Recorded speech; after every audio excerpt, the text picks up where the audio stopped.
Shalom Bapak Ibu serta Oma Opa yang dikasihi Tuhan. Sebelum kita masuk dalam pembacaan Alkitab serta renungan, saya perkenalkan diri. Nama saya adalah Since Betsy Tanor dan Jemaat PKLU Pamaseh.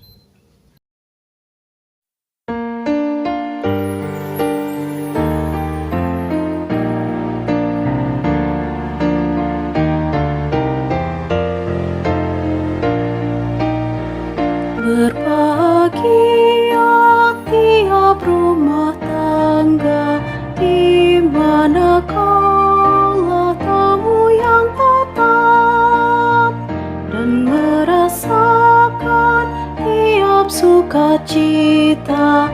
Tanpa Tuhannya tiadalah ungkap, di mana hati girang menyambutmu dan memandangmu dengan berseri. Tiap anggota menanti sabdamu dan taat akan firman yang kau beri.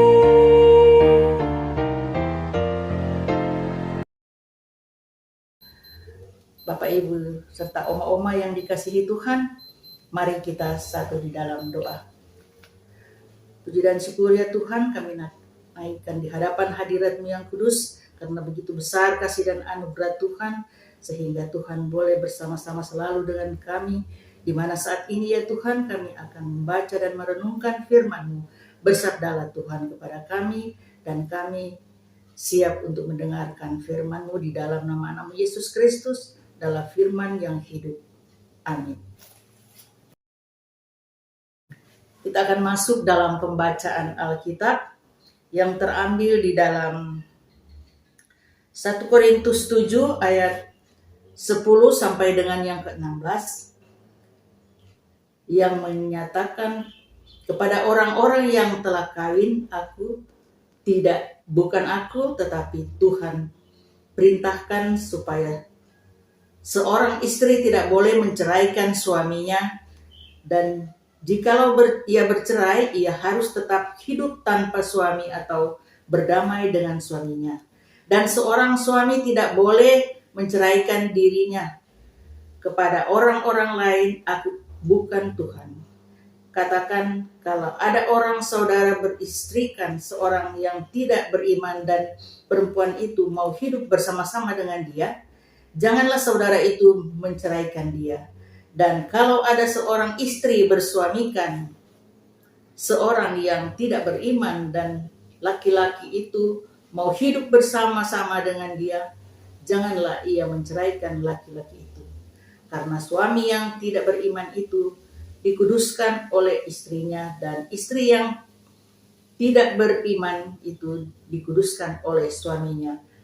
Andaikan tidak demikian, niscaya anak-anakmu adalah anak-anak cemar, tetapi sekarang mereka adalah anak-anak kudus.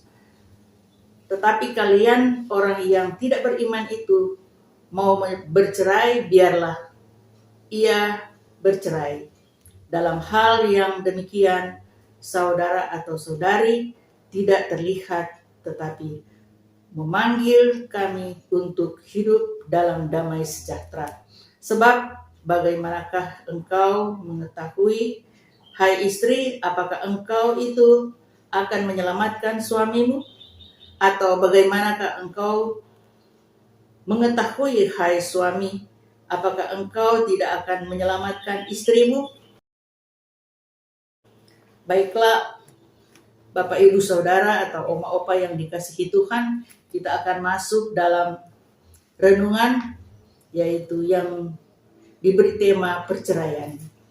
Dan nas pembimbing kita sudah yang terambil di dalam ayat 10 dan 11b. Supaya seorang istri tidak boleh menceraikan suaminya, dan seorang suami tidak boleh menceraikan istrinya. Bapak Ibu serta oma-oma yang dikasihi Tuhan, hal yang dipertimbangkan sebelum memutuskan untuk terikat dalam komitmen perkawinan bukan hanya mencari atau memilih orang yang tepat, tetapi juga tentang seumur hidup menjalani visi dan misi yang sejalan.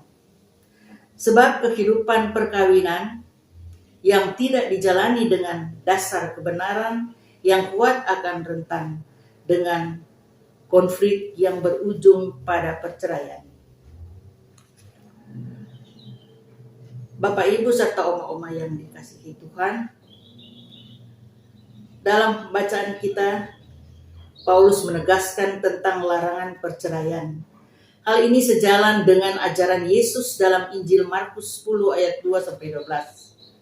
Paulus juga melarang mereka yang telah bercerai untuk kawin lagi dengan orang lain. Ketegasan ini diperlukan demi memelihara kehidupan moral dan iman jemaat di Korintus. Sebelum mengenal Tuhan Yesus, beberapa dari anggota jemaat telah kawin dan memiliki anak dari perkawinannya. Tetapi pergumulannya ia ada suami atau istri yang tidak mau percaya pada Yesus Kristus. Mereka kemudian bercerai, tetapi ada juga yang memilih untuk hidup dalam perkawinan campur. Tentu saja keputusan ini berdampak pada identitas mereka dan anak-anak mereka. Nampaknya ada yang mencap mereka dan anak-anak mereka sebagai suatu kenajisan. Dengan tegas Paulus menolak pandangan ini, karena sebagaimana suami istri yang dikuduskan karena iman dari pasangannya, begitu pula dengan anak-anak mereka. Sebagai jemaat yang hidup dalam budaya dan masa berbeda, jemaat Tuhan di masa kini perlu memaknai surat Paulus ini secara khusus. Tuhan tidak perkenankan perceraian, oleh sebab itu berhati-hatilah dalam memilih pasangan hidup. Kenalilah calon suami istri secara personal dan iman. Hindari perkawinan dengan yang tidak seiman, karena akan membawa kesulitan di masa mendatang. Terakhir, menerima kehadiran anak-anak dari keluarga yang bercerai dan memberi ruang bagi mereka untuk berkarya dan melayani di tengah masyarakat dan persekutuan gereja. Amin.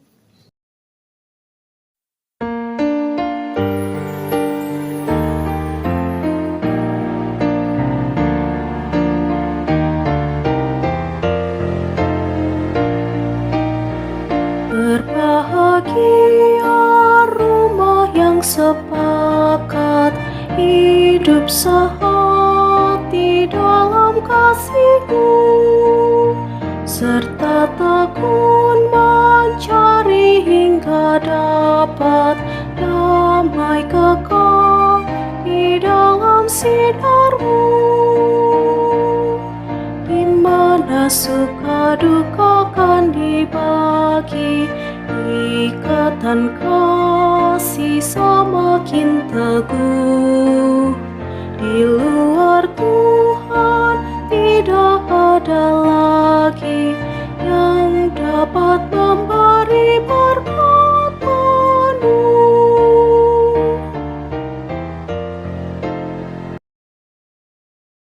Kita akan masuk di dalam doa syafaat. Kita berdoa. Segala puji dan syukur ya Tuhan kami naikkan di hadapan hadirat-Mu. Engkau begitu baik di dalam kehidupan kami Tuhan. Beberapa saat yang lalu kami boleh mendengarkan firman Tuhan. Biarlah firman ini akan menjadi kekuatan dan pedoman di dalam kehidupan kami Tuhan. Tolonglah kami Tuhan, mampukan kami Tuhan. Kuatkan iman percaya kami Tuhan hanya kepada-Mu. Tuhan Bapa di surga, saat ini juga kami berdoa untuk bangsa dan negara kami Tuhan. Biarlah Tuhan memberkati seluruh pemerintah-pemerintah, baik di daerah pusat sampai di pelosok-pelosok, terutama di kota Makassar ini yang kami tempati. Tuhan berkati Tuhan agar kami boleh merasakan aman, damai di dalam menjalankan segala aktivitas kami. Terima kasih Tuhan Yesus, terima kasih Allah Bapa di surga. Ya Tuhan, kami juga berdoa untuk gereja-gereja GPIB dimanapun berada, serta oma-oma, opa-opa yang saat ini sudah boleh mendengarkan firman Tuhan. Berkati ya Tuhan, agar mereka selalu dikuatkan, dimampukan untuk menjalani kehidupan ini. Berkati gereja-gereja ya Tuhan, agar kami boleh beribadah dengan tenang dan damai. Terima kasih Tuhan, berkati juga seluruh presbiter, seluruh pengurus di dalam gereja ini, khususnya ketua jemaat kami. Terima kasih ya Tuhan, Engkau berikan selalu kekuatan, kesehatan pada seluruh pengurus serta ketua jemaat kami, agar mereka boleh menjalankan segala tugas dengan penuh tanggung jawab. Terima kasih Tuhan Yesus, terima kasih Allah Bapa di surga. Tuhan, banyak hal yang kami mau panjatkan kepadamu Tuhan, tapi kami percaya sebelum kami sebut satu persatu, Tuhan sudah lebih dulu mengetahuinya. Terima kasih ya Tuhan, inilah doa syukur kami. Di dalam nama anakmu Yesus Kristus, Tuhan dan Juru Selamat yang sudah mengajar kami berdoa. Bapa kami yang di surga, dikuduskanlah namamu. Datanglah kerajaanmu, jadilah kehendakmu di bumi seperti di surga. Berikanlah kami pada hari ini makanan kami yang secukupnya. Dan ampunilah kami akan segala kesalahan kami, seperti kami juga mengampuni orang yang bersalah pada kami. Dan janganlah membawa kami ke dalam cobaan, tapi lepaskanlah kami daripada yang jahat. Karena Engkaulah yang punya kerajaan dan kuasa dan kemuliaan sampai selama-lamanya. Amin. Kita akan masuk di dalam penutup. Untuk itu marilah kita arahkan hati dan pikiranmu kepada Tuhan, serta terimalah berkat-Nya. Kasih karunia Tuhan Yesus Kristus dan kasih Allah dan persekutuan Roh Kudus menyertai kamu sekalian dari saat ini sampai selama-lamanya. Amin.